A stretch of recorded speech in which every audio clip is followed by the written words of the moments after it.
5000 साल पहले भगवान श्री कृष्ण ने मनुष्य की बर्बादी के 3 ही कारण बताए थे। इस वीडियो में हम एक कहानी के माध्यम से हम आपको वो 3 कारण बताएंगे।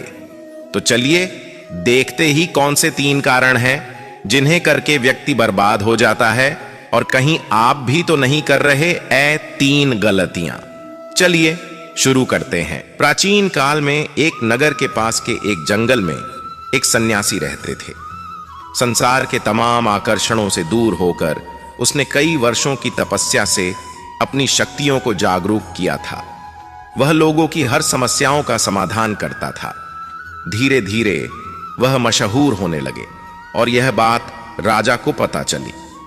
राजा ने सन्यासी से मिलने का फैसला किया और वह सन्यासी से मिले। राजा सन्यासी के बातों से बहुत प्रभावित हुए और उन्हें अपने राज्य में चलने तथा महल में रहने का आग्रह किया। सन्यासी मान गए और राजा के साथ उनके महल में रहने लगे। कुछ साल तक सन्यासी वहीं रहे। एक दिन राजा और रानी को पड़ोस के राज्य में जाना पड़ गया।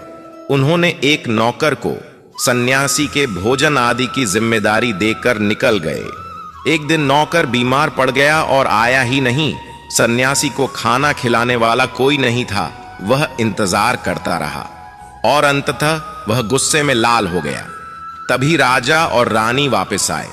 सन्यासी ने राजा को बहुत डांट फटकार लगाई और कहा कि तुम मेरी जिम्मेदारी नहीं उठा सकते थे तो क्यों मुझे लेकर आए। कुछ दिनों बाद मामला शांत हो गया। कुछ दिनों बाद राजा को फिर से पड़ोस के राज्य में जाना पड़ गया। इस बार राजा ने अकेले जाने का फैसला किया और रानी को खड़े निर्देशों के साथ सन्यासी के सेवा के लिए रख दिया। रानी रोज समय पर सन्यासी को खाना भेज देती थी। एक दिन रानी खाना भेजना भूल गई और वह नहाने चली गई। सन्यासी को खाना नहीं मिला तो सन्यासी ने काफी इंतजार के बाद महल में जाने का फैसला किया। सन्यासी महल में गया और उसकी नजर रानी पर पड़ी। रानी की सुंदरता सन्यासी के मन में घर कर गई। रानी के अद्भुत रूप को देखकर सन्यासी उसे भुला नहीं पा रहा था। उसने खाना पीना छोड़ दिया और कुछ दिन तक ऐसे ही पड़ा रहा। कुछ दिनों बाद राजा वापस लौटे और सन्यासी से मिलने गए। राजा ने कहा, क्या बात है, आप बहुत कमजोर हो गए हैं, क्या मुझसे और कोई भूल हो गई है। तो सन्यासी ने कहा कि नहीं, मैं आपकी रानी की अद्भुत सुंदरता की मोह में पड़ गया हूं और मैं उसे भुला नहीं पा रहा हूं और अब मैं रानी के बिना जिंदा नहीं रह सकता। राजा ने कहा, यही बात है ना, मेरे साथ महल में चलिए, मैं आपको रानी को दे दूंगा। राजा सन्यासी को लेकर महल में गए। राजा ने रानी से कहा कि सन्यासी आपकी सुंदरता के दीवाने हो चुके हैं और बहुत कमजोर पड़ चुके हैं और मैं किसी ज्ञानी व्यक्ति की हत्या का पाप अपने सर नहीं लेना चाहता। क्या आप सन्यासी की मदद करना चाहेंगी। रानी ने कहा, मैं समझ गई क्या करना है, और राजा ने रानी को सन्यासी को सौंप दिया। सन्यासी रानी को लेकर अपनी कुटिया में जाने लगे। रानी ने कहा कि हमें रहने के लिए एक घर चाहिए। सन्यासी ने राजा से कहा कि हमें रहने के लिए एक घर चाहिए। राजा ने उनके लिए तुरंत एक घर उपलब्ध करवाया। सन्यासी रानी को लेकर घर गया। रानी ने कहा, यह घर तो बहुत गंदा है, इसे साफ करवाइए। सन्यासी राजा से कह के घर को साफ करवाया। राजा के हुक्म से घर को साफ करवा दिया गया। फिर नहा धोकर रानी बिस्तर पर बैठ गई और सन्यासी भी रानी के पास आ गया। रानी ने कहा, क्या आप जानते नहीं कि आप कौन थे और आज आप क्या बन गए हैं। आप एक महान सन्यासी थे जिनके आगे राजा भी झुककर प्रणाम करते थे और आज वासना के कारण आप मेरे गुलाम हो गए हैं। यह सुनकर सन्यासी को महसूस हुआ कि वह तो एक सन्यासी था जो सारी सुख सुविधाओं को छोड़कर शांति की तलाश में जंगलों में चला गया था।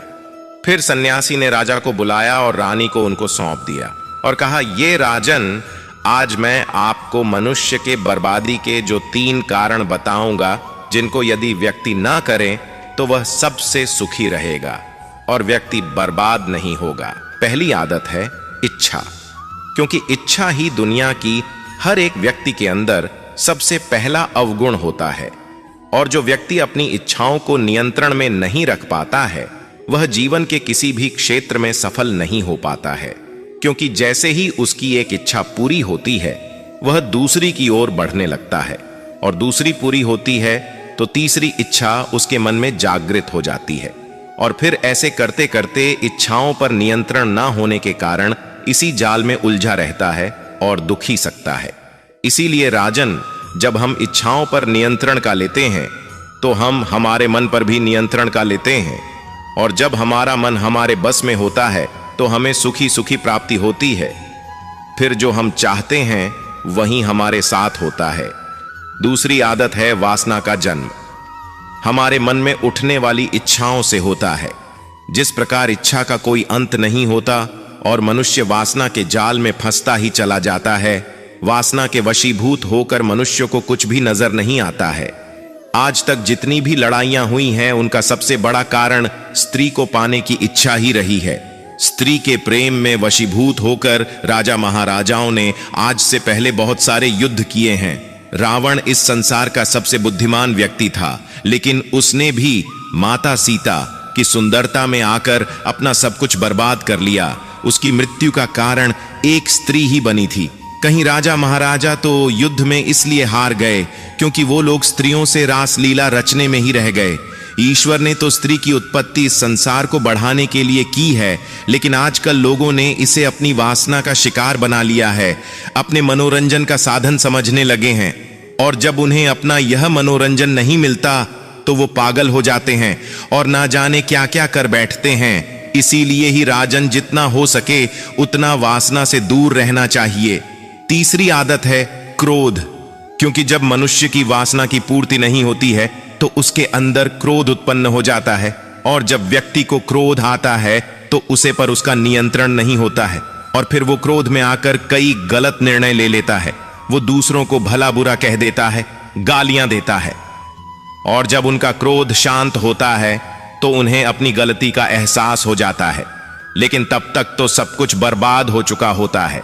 क्रोध के कारण मनुष्य के कई बने बनाए काम भी बिगड़ जाते हैं। जब मनुष्य के भीतर क्रोध उत्पन्न होता है तो वो अंदर से बहुत कमजोर हो जाता है, और एक कमजोर मनुष्य कुछ भी नहीं कर सकता है, उसे कभी भी सफलता हासिल नहीं हो सकती। क्रोध हमारे भीतर तनाव को उत्पन्न करता है, और अगर एक बार हम तनाव में चले गए तो हमारा पूरा जीवन बर्बाद हो जाता है।